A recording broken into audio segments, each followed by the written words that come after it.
What's going on, everyone? Welcome to another Destiny video. I'm sure you will all agree with me that Destiny is a little bit dry at the moment. I know there's some decent stuff on the horizon, well, hopefully decent, but where we are right now, it's a bit boring at the moment to play. In fact, I haven't played in a few weeks. So it's got me scratching my little head thinking about what I would do to improve the game. So me being me, I've spent the last hour with a pen and paper scribbling down some ideas, and I want to share them with you because I really like to hear your opinion. And I'm sure with a bit of pressure, Bungie might bring us something similar to this if we all like it. So anyway, here we go. So what I'm talking about is an event.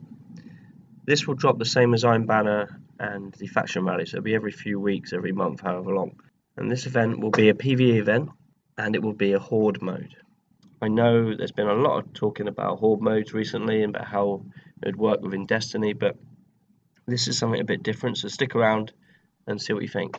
So standard waves, wave 1, wave 2, whatever, where the enemies get increasingly more difficult and more numerous and they're more powerful. So standard Horde mode. Every 5 waves, a chest will appear with some loot, and also in the chest there will be ammo for power weapons. So that's the only way you're going to be getting ammo for power. More to come on that. So again, as you progress through the waves, your clan will get experience points, which can later be used to upgrade your base, and I'll get to that in a minute. Enemies will not be dropping ammo, so ammo will not be collected from enemies anymore. To get ammo, once you run out, you'll have to run to a central point or a point of your choosing to collect ammo from a box. As you progress and as you upgrade your base, you will have the potential to have more than one box, a maximum of maybe 5. So that will need to be communicated with your team. So you'll need to say, right, I need to have ammo, I'm going for ammo. You run and get some ammo and then come back to where the rest of the guys are. So like I said, you can't all run for ammo at the same time, so it needs to be coordinated and planned.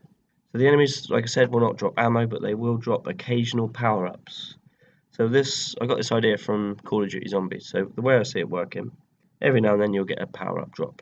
That power-up will be things like insta-kill, a team overshield, so you kill the enemy, collect it, and all of you will get a powerful overshield.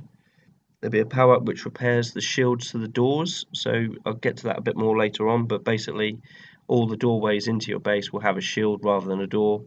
You and your teammates can run through, but the enemies cannot, but the enemies will need to shoot the door out or the shield out before they can move through. So one of the power-ups would be a repair to those shields. Another one I had an idea of would be a bomb, so again you collect the bomb, it wipes all the enemies out. And then a power ammo refill, because like I said, the only way to get power ammo is to wait for wave 5 chests, but also you could get a power up which will refill your power ammo. I'm sure there'll be a few more we can chuck in, but that's enough for now.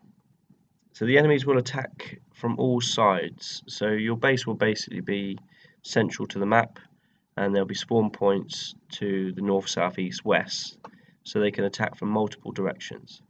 During the early waves, I'm sure they'll probably just be attacking from one side at a time, but later on I'm sure they'll be more aggressive and attack from multiple, if not all sides. So again, as it gets through the waves, you'll find it more difficult. So communication at this point will be pretty crucial. So if you've positioned people on all sides and then suddenly they're spawning just from the west side, because west side is the best, then you'll need to communicate with your team and get everybody to go to the west and then hold off the enemies. So with regards to teams, you'll be looking at having teams of 2, 4 or 6, so you'd have to go in with your clan mates in teams of 2, 4 or 6.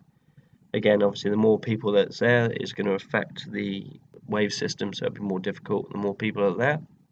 With the event, the enemies will change for each event, so one time it'll be Cabal, next time it'll be Vex, etc, etc. It'll always change with the enemy type for the event. Also, I think to add a bit of variation to the actual wave itself, on the 5th wave, once you complete the 5th wave you'll get a chest, but in order to complete the 5th wave you will have to kill a yellow bar enemy. So this yellow bar enemy will spawn towards the end of the round, but unfortunately you'll have to kill him to stop the enemies from spawning. So if you don't kill him, the round will not end. So it's in everyone's interest to kill this yellow bar in order to achieve victory for that round. So talking about the victory conditions, so obviously the victory conditions for you and your teammates is basically just to stay alive as long as possible. I'll get a bit more into that later on. But for the enemy, they can win in 2 ways. Wiping your team, so killing everyone, or capturing the center point of your base. So in the center point of your base, the way I see it, there'll be a nice beautiful flagpole, and up flying on the top of the flagpole at the beginning will be your clan banner or your flag. When the enemies manage to get into this center point and stand on it like a control point in Crucible, your flag will lower down to the point where it will disappear, and then the enemy flag will raise. If the enemy flag gets to the top, you lose. So for your team, you need to consider the fact that obviously if you all die, you will lose, but at the same time, if you do die, you will have res, so you will be able to res your teammates. But the unfortunate thing is, the more you die, the longer it will take for you to be picked up. So your res will jump, say, 5-10 seconds every time you go down. So again, as you can imagine, as the waves get progressively difficult, more people are going to start going down, and if you've got more time to wait before you can get picked up, eventually it's going to get to a point where you won't be able to continue. So what are the enemies attacking, I hear you say? They are attacking your clan base. This is where it gets interesting, guys, so stick with me on this. Your clan base doubles up as a permanent social space for your clan. So even when the event isn't running, you and your clanmates will have access to this base at all times, and you can make it your own. It's in the interest of the clan to upgrade the base so that it can be more defensible, and to do that, like I said before, you will need to participate in the event to gain XP. So the more you play it, the more you build up your experience, the more you can upgrade. But at the same time, you will need to consider how to make the base defensible against the enemy. So the clan leader and the admins of the clan are the ones that can make the changes. So what I mean by changes is the overall layout of the base, the position of the walls and doors, where the defensive towers are positioned and where they will be shooting in direction and stuff like that, where the sniper towers are, so you could have high towers that you could position your snipers in. You could have certain fallback positions, so if, for example, if the outer wall fails and you get breached, they manage to get through the doorway, you could then fall back to an inner section of the base, which again is another defensible point, so it kind of resets. So you could potentially push the enemy back if you manage to get a power up which repairs all the walls, because you could then fight those enemies back and then push back out to the outer wall. I would also like to add at this point that there is not only one access point to your base, there is multiple doorways entering your base, so the enemy could potentially breach from multiple places, hence why it's important to spread your men out and only defend where the enemies are attacking. So it adds another sort of level of strategy to the whole thing. The base itself can be tweaked during downtime in between events and stuff like that. You could get together with your clan mates, talk about where the base defenses failed and how you can improve them, and then you can tweak and make changes as you see fit. So the important thing here is really to meet up with the clan, get the clan in the base and talk through how you're going to set the base up prior to the event starting. Maybe if you've already had the last event and you could see that you were getting overrun in a certain area, to improve the defenses up to that point. So you would use the XP points that you had to upgrade your base. So the things that I think would be upgradable would be, you could increase the hit points for the shields on the doors, which the enemies will look to walk through in order to access the center of your base. The numbers of the traps that you can deploy. So when I say traps, you could have, I don't know, like things like claymores, but obviously in the Destiny world, I don't know what that would look like, trip mine or something. You have different traps that you could place before and in between rounds.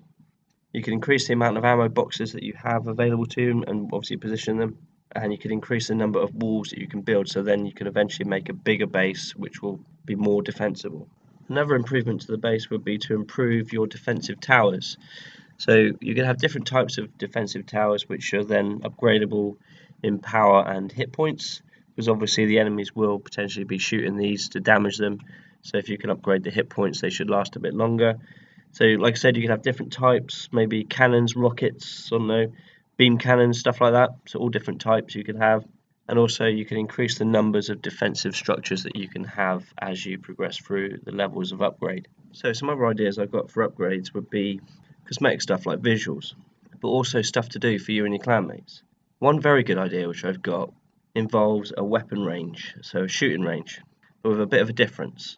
We all want to be able to test our weapons and test how good the perks are and stuff like that. And I know a lot of YouTubers do try and do this in a testing environment and in public matches and stuff like that. But maybe at the end of the shooting range you could have a spot where a guardian can stand and where that guardian will be damaged. And anyone that's got a rifle at the other end of the shooting range can then test the weapon against you. I think that would be pretty sweet. Also maybe things like maybe a basketball hoop, or just a place to chill out, like some sofas or something like that, or some bean bags, or just whatever, a swimming pool maybe. You can have skins, which basically change the cosmetic of the whole area. So some ideas there would be it would change colour schemes. Maybe it could even change the theme of the area to like something like a modern or futuristic, or something medieval, or even maybe like a Playboy mansion or something. So you can buy different skins which will change the overall look of your base. So the final addition, which I think would be decent to have, would be for players to have their own room. So this is a generic room in the clan base, so whenever a player runs into it, it opens up into his own personal space, or her. So what I mean by that is it's a room where you can show off what you've done in the game. It also doubles up as a walk-in vault.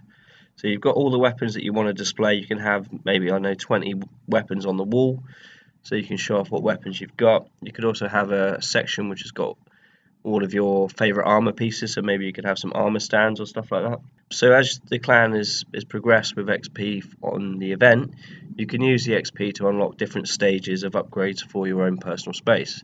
So what I mean by this is your clan has achieved a certain level on the actual event, but now you can use your own personal cash, your own glimmer, your own legendary shards to upgrade your room. So things that you could chuck in there would be maybe, I don't know, you could have a pool table, you could have a fridge with beer in it, you could have a king-size bed, you could, anything you would want to chuck in a room to show it off. So there it is, we made it to the end. I really appreciate those of you that have stayed to the end to watch all of the video. Like I said before, really interested to hear your views on what I've said. Maybe you could come up with some other ideas, some other suggestions. Please use the comment section below. So if you liked the video, please chuck us a like. If you didn't like it, please chuck us a dislike. And if you like the channel or like the stuff that I do, please chuck us a subscribe. If you want to share this video around, again, that would be appreciated. It would be nice to get the community really talking about improvements rather than just moaning about what's bad about the game. As always, thank you for watching. I'll see you on the next one.